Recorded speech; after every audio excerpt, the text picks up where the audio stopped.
नमस्कार YT family. पहा, आपल्या महाराष्ट्रामध्ये ठेचा या पाककृतीला खूप मोठं असं स्थान आहे। पहा, ठेचा म्हणलं की विविध प्रकारचे असे ठेचे येतात। पहा, म्हणजे त्याच्यामध्ये हिरव्या मिरचीचा ठेचा म्हणा किंवा लाल मिरचीचा ठेचा म्हणा किंवा तिथे लसूणी ठेचा म्हणा।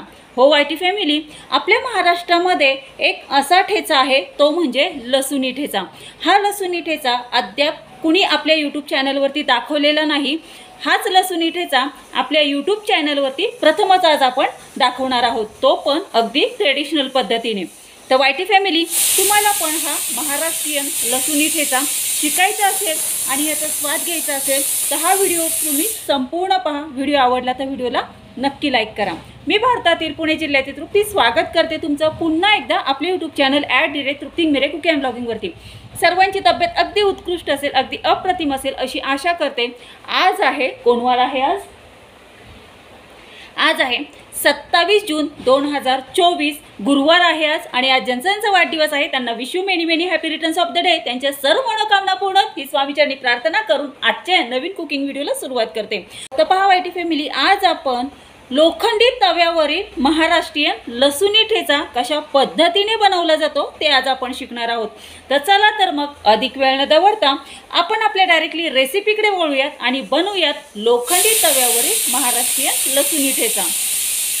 लोखंडी तव्यावरील महाराष्ट्रीयन लसूणी ठेचा बनवण्यासाठी प्रथम लोखंडी तवाच घ्यायचा आहे आणि तो गॅस सुरू करून गॅसवरती तापत ठेवायचा। लोखंडी तवा छान असा तापला की त्यामध्ये 25 ते 30 लसणाच्या पाकळ्या घालायच्या आहेत सोलून। त्यावरती जिरं घालायचं, छान असं 2 ते 3 मिनिटं ड्राय रोस्ट करायचं आहे। ड्राय रोस्ट केल्याच्या नंतर त्यावरती 4 लाल सुक्या मिरच्या घालायच्या आहेत। 4 लाल सुक्या मिरच्या घातल्याच्या नंतर वरतून 1 टेबलस्पून तेल घालायचं आहे आणि तेलामध्ये लसूण जिरं या 4 लाल सुक्या मिरच्या छान अशा 2 मिनिटं परतून घ्यायच्या। 2 मिनिटानंतर गॅस बंद करायचा। आता हे लसूणी ठेच्याचं मिश्रण खलमध्ये घालायचं आहे आणि यामध्ये आता अर्धा टेबलस्पून हळद घालायची आहे। अर्धा टेबलस्पून हळद घातल्याच्या नंतर घरी बनवलेलं लाल तांबडं तिखट 1 चमचा ह्या लसूणी ठेच्यामध्ये घालायचं आहे आणि छान असं हे बत्त्यांनी खलमध्ये कुटून घ्यायचं आहे हा लसूणी ठेचा। आता या लसूणी ठेच्यामध्ये चवीसाठी मीठ घालायचं आहे आणि पुन्हा 2 ते 3 मिनिटं बत्त्यांनी खलमध्ये हा लसूणी ठेचा छान असा ठेचून घ्यायचा आहे। आता 2 मिनिटं खलमध्ये बत्त्यांनी हा लसूणी ठेचा ठेचल्याच्या नंतर वरतून पुन्हा 1 टेबलस्पून तेल घालायचं आहे। छान असा हा लसूणी ठेचा एकजीव करून घ्यायचा आहे। आता पुन्हा बत्त्यांनी खलमध्ये हा लसूणी ठेचा छान असा ठेचून घ्यायचा आहे। लसूणी ठेचा 2 मिनिटं बत्त्यांनी छान असा खलमध्ये ठेचून घेतल्याच्या नंतर वरतून धणे जिरे बडीशोपची पूड ॲड करायची आणि पुन्हा खलमध्ये हा लसूणी ठेचा बत्त्यांनी छान असा ठेचून घ्यायचा आहे। तर पहा, अशा पद्धतीने हा लसूणी ठेचा आपला हा खलमध्ये ठेचून झालेला आहे। अगदी पारंपरिक पद्धतीने हा महाराष्ट्रीयन लसूणी ठेचा आपण बनवत आहोत। पहा, तर आता हा खलमध्ये लसूणी ठेचा ठेचून घेतल्याच्या नंतर आपण एका भांड्यामध्ये किंवा डब्यामध्ये काढून घ्यायचा आहे। आता याच्यामध्ये आपल्याला अद्रकचा तुकडा घालायचा आहे। अद्रकचा तुकडा सुद्धा या खलमध्ये छान असं बत्त्यांनी ठेचून घ्यायचा आहे। अशा पद्धतीने हा अद्रकचा तुकडा खलमध्ये बत्त्यांनी ठेचून घेतल्याच्या नंतर एका प्लेटमध्ये काढून घ्यायचा आहे। त्यानंतर थोडंसं पाणी ॲड करायचं आहे या खलमध्ये आणि ते पाणी एका ग्लासामध्ये काढून घ्यायचं आहे। हे पाणी आपल्याला हा महाराष्ट्रीयन लसूणी ठेचा बनवताना आपल्याला उपयोगी पडणार आहे।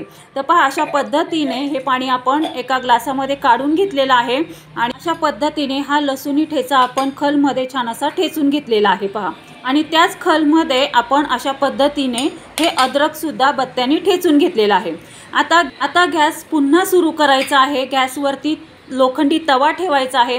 ज्या लोखंडी तव्यावरती आपण लसूण मिरची जिरं परतून घेतलेलं होतं त्याच तव्यावरती आपण तेल ॲड केलं। त्यामध्ये खलमध्ये ठेचलेला अद्रक आणि हा लसूणी ठेचा ॲड केला।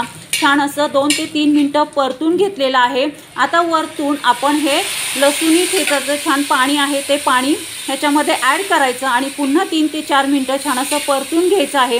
अशा पद्धतीने आपला हा लोखंडी तव्यावरील महाराष्ट्रीयन लसूणी ठेचा आपला हा तयार होतो। पहा, हा महाराष्ट्रीयन लसूणी ठेचा 2 महिने सहज असा हा बाहेर फ्रीजच्या बाहेर टिकतो पहा रूम टेम्परेचरमध्ये।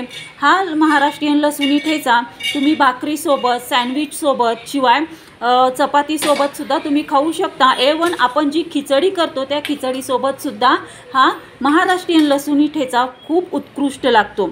आणि हो वायटी फॅमिली, ह्या लसूणी ठेच्याचं एक वैशिष्ट्य असं आहे की हा लसूणी ठेचा तुम्ही कोणत्याही पाककृतीसाठी तुम्ही यूज करू शकता। तर वायटी फॅमिली, कसा वाटला तुम्हाला आजचा हा लोखंडी तव्यावर बनवलेला महाराष्ट्रीयन लसूणी ठेचा? आवडला का तुम्हा सर्वांना? मला कमेंटद्वारे नक्की कळवा।